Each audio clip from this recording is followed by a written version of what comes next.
नमस्कार। आकाशवाणी जयपुर अजमेर से प्रस्तुत हैं प्रादेशिक समाचार।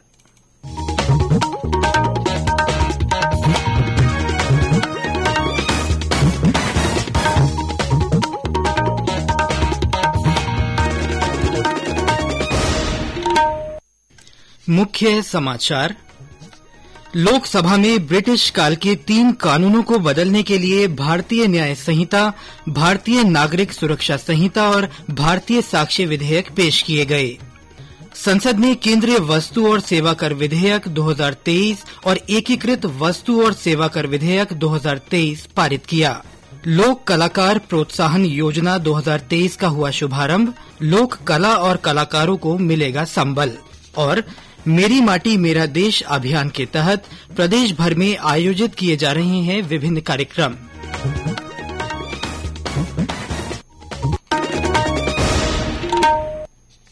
समाचारों के साथ मैं सिद्धार्थ जैन और अब समाचार विस्तार से। आपराधिक कानूनों में अब तक सबसे बड़े बदलाव के लिए कल लोकसभा में 3 नए बिल पेश किए गए। ये बिल हैं भारतीय न्याय संहिता 2023, भारतीय नागरिक सुरक्षा संहिता 2023 और भारतीय साक्ष्य विधेयक 2023। गृह मंत्री अमित शाह ने विधेयक पेश करते हुए कहा कि भारतीय न्याय संहिता 2023 विधेयक भारतीय दंड संहिता 1860 का स्थान लेगा और भारतीय नागरिक सुरक्षा 2023 विधेयक आपराधिक प्रक्रिया संहिता 1898 की जगह लेगा। उन्होंने बताया कि भारतीय साक्ष्य विधेयक 2023 भारतीय साक्ष्य अधिनियम 1872 का स्थान लेगा। गृह मंत्री ने कहा कि ये विधेयक देश में आपराधिक न्याय प्रणाली को परिवर्तित करेंगे। इन कानूनों का उद्देश्य लोगों को दंडित करने के स्थान पर उन्हें न्याय प्रदान करना है। श्री शाह ने बताया कि कानूनों में 313 बदलाव किए गए हैं, जिनका उद्देश्य आपराधिक न्याय प्रणाली को सशक्त बनाना है। उन्होंने कहा कि महिलाओं और बच्चों को त्वरित न्याय दिलाने के लिए विशेष प्रावधान किए गए हैं। गृह मंत्री ने कहा कि संपूर्ण आपराधिक न्याय प्रणाली को डिजिटल बनाने पर विशेष ध्यान दिया गया है। रक्षा मंत्री राजनाथ सिंह ने कल पूर्व सैनिकों और उनके परिवारों के लिए सहायता प्रणाली को मजबूत करने के उद्देश्य से विभिन्न योजनाओं में वित्तीय सहायता में पर्याप्त वृद्धि को मंजूरी दे दी है। रक्षा मंत्री राजनाथ सिंह के ट्वीट के जवाब में प्रधानमंत्री ने कहा कि भारत को राष्ट्र की रक्षा करने वाले बहादुर पूर्व सैनिकों पर गर्व है। पूर्व सैनिकों की विधवाओं के लिए व्यावसायिक प्रशिक्षण अनुदान के तहत वित्तीय सहायता 20,000 रूपये से बढ़ाकर 50,000 रूपये कर दी गई है। गैर पेंशन भोगी पूर्व सैनिकों या उनकी विधवाओं को अब बढ़ा हुआ चिकित्सा अनुदान मिलेगा और इसे 30,000 रूपये से बढ़ाकर 50,000 रूपये कर दिया गया है। गैर पेंशन भोगी पूर्व सैनिकों या उनकी विधवाओं को गंभीर बीमारियों के लिए अनुदान राशि 1,25,000 रूपये से बढ़ाकर 1,50,000 रूपये कर दी गई है। संसद ने केंद्रीय वस्तु और सेवा कर संशोधन विधेयक 2023 तथा एकीकृत वस्तु और सेवा कर संशोधन विधेयक 2023 पारित कर दिया। लोकसभा ने बिना चर्चा के ये विधेयक ध्वनि मत से पारित कर दिए थे। राज्यसभा में भी इन विधेयकों को ध्वनि मत से पारित किया। वित्त मंत्री निर्मला सीतारमण ने इन्हें पेश किया था। केंद्रीय वस्तु और सेवा कर संशोधन विधेयक 2023 केंद्रीय वस्तु और सेवा कर अधिनियम 2017 में संशोधन के लिए लाया गया है। एकीकृत वस्तु और सेवा कर संशोधन विधेयक 2023 एकीकृत वस्तु और सेवा कर अधिनियम 2017 में संशोधन करेगा।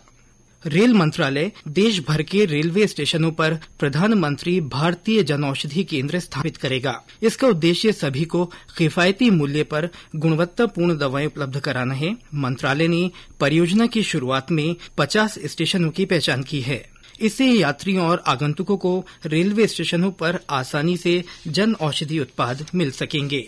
केंद्र ने इस वर्ष 3 लाख मीट्रिक टन प्याज के स्टॉक के साथ इसका भंडारण शुरू किया है। उपभोक्ता कार्य विभाग के सचिव रोहित कुमार सिंह ने बताया कि प्याज उन राज्यों और क्षेत्रों में भेजा जाएगा जहां पर खुदरा कीमतें अखिल भारतीय औसत मूल्य से ऊपर चल रही हैं। उन्होंने कहा कि ई नीलामी के माध्यम से वितरण और ई कॉमर्स प्लेटफॉर्म पर खुदरा बिक्री के अवसरों का भी पता लगाया जा रहा है। उन्होंने बताया कि राज्यों को उपभोक्ता सहकारी समितियों तथा निगमों की खुदरा दुकानों के माध्यम से बिक्री के लिए रियायती दरों पर प्याज उपलब्ध कराने का निर्णय लिया गया है।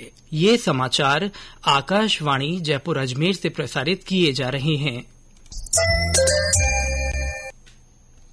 लोकसभा अध्यक्ष ओम बिरला आज जयपुर प्रवास पर हैं। वे आज राम गोपाल गार्ड जन्म शताब्दी समारोह और जन्म शताब्दी स्मृति ग्रंथ विमोचन समारोह में हिस्सा लेंगे।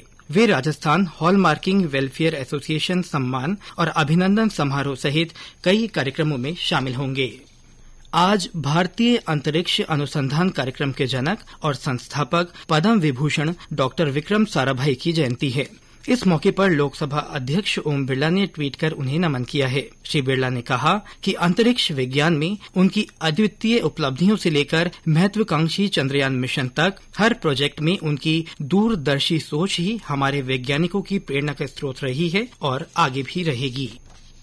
मुख्यमंत्री अशोक गहलोत ने लोक कलाकार प्रोत्साहन योजना 2023 का शुभारंभ किया। उन्होंने कल जयपुर के जवाहर कला केंद्र में आयोजित लोक कला और सामाजिक सुरक्षा उत्सव में लोक कलाकारों, पथ विक्रेताओं और गिग वर्कर्स को संबोधित करते हुए कहा कि प्रदेश में कला के माध्यम से आजीविका चलाने वाले कलाकारों की कला को सम्मान और उन्हें आर्थिक संबल देने के लिए ये योजना लाई गई है। योजना में कलाकारों को वाद्य यंत्र खरीदने के लिए 5,000 रूपये देने का प्रावधान किया गया है। राज्य सरकार राजस्थान कर्मचारी चयन बोर्ड की ओर से आयोजित की जाने वाली विभिन्न प्रतियोगी परीक्षाओं में नकल की रोकथाम के लिए सुरक्षा व्यवस्था को मजबूत करेगी। इसके लिए मुख्यमंत्री अशोक गहलोत ने 27 करोड़ 78 लाख रुपए की मंजूरी दी है। इस राशि से hand held metal detector, CCTV कैमरे और अन्य सुरक्षा उपकरण खरीदे जाएंगे। प्रदेश के विभिन्न जिलों में मेरी माटी मेरा देश अभियान के तहत कई आयोजन किए जा रहे हैं। अलवर के भुगौर और दादर में जिला कलेक्टर पुखराज सेन और सीईओ जिला परिषद कनिष्क कटारिया ने जवानों को नमन कर शिला फलकम का अनावरण किया। इस मौके पर उन्होंने आमजन को देश की एकता और अखंडता की शपथ भी दिलाई। बाड़मेर में सीमा सुरक्षा बल की 13वीं बटालियन की ओर से ग्राम पंचायत रोहिड़ी में पौधारोपण और शपथ ग्रहण समारोह का आयोजन किया गया। इस आयोजन में बीएसएफ के जवानों, ग्रामीणों और स्कूली छात्र छात्राओं ने उत्साहपूर्वक हिस्सा लिया। करौली में इस कार्यक्रम के तहत कल शिक्षा फलकम अनावरण, पंच प्राण शपथ, मुट्ठी भर मिट्टी के साथ वीरों का वंदन, वसुधा वंदन जैसे कई कार्यक्रम जिले के विभिन्न ग्राम पंचायतों में आयोजित किए गए। जोधपुर में आयोजित कार्यक्रम में मुख्य अतिथि विकास अधिकारी डॉक्टर अंशु प्रिया ने कहा कि इस अभियान का उद्देश्य बहादुर वीर स्वतंत्रता सेनानियों का सम्मान करना है, जिन्होंने देश के लिए अपना जीवन बलिदान कर दिया। इस मौके पर स्वतंत्रता सेनानियों की याद में स्मारक अमृत वाटिका पौधारोपण का आयोजन भी किया गया। आजादी के अमृत महोत्सव के अंतर्गत चलाए जा रहे हर घर तिरंगा अभियान के तहत भीलवाड़ा के प्रधान डाकघर में विभाजन विभीषिका प्रदर्शनी लगाई गई। ये प्रदर्शनी 14 अगस्त तक चलेगी, जिसका उद्देश्य प्रत्येक देशवासी में एकता और देश प्रेम की भावना उत्पन्न करना है। इस प्रदर्शनी का आयोजन डिजिटल मोड में प्रोजेक्टर के माध्यम से किया जा रहा है। इस मौके पर जिला परिषद के मुख्य कार्यकारी अधिकारी और डाकघर अधीक्षक शैलेंद्र कुमार ने बताया कि स्वाधीनता दिवस के अवसर पर आमजन को जागरूक करने के उद्देश्य से नवाचार करते हुए हर घर तिरंगा कार्यक्रम आयोजित किया जा रहा है। उन्होंने बताया कि हर घर तिरंगा अभियान के सफल आयोजन और आमजन को प्रोत्साहित करने के लिए तिरंगा रैली का आयोजन किया गया। वहीं बूंदी में हिंडोली की नैनवा विधानसभा में तिरंगा वितरण किया और सभी को अपने घर पर तिरंगा फहराने का संदेश दिया। और अंत में मुख्य समाचार एक बार फिर। लोकसभा में ब्रिटिश काल के 3 कानूनों को बदलने के लिए भारतीय न्याय संहिता, भारतीय नागरिक सुरक्षा संहिता और भारतीय साक्ष्य विधेयक पेश किए गए। संसद ने केंद्रीय वस्तु और सेवा कर विधेयक 2023 और एकीकृत वस्तु और सेवा कर विधेयक 2023 पारित किया। लोक कलाकार प्रोत्साहन योजना 2023 का शुभारंभ हुआ। इससे लोक कला और कलाकारों को संबल मिलेगा। और मेरी माटी मेरा देश अभियान के तहत प्रदेश भर में विभिन्न कार्यक्रम आयोजित किए जा रहे हैं। इसके साथ ही प्रादेशिक समाचार बुलेटिन समाप्त हुआ। नमस्कार।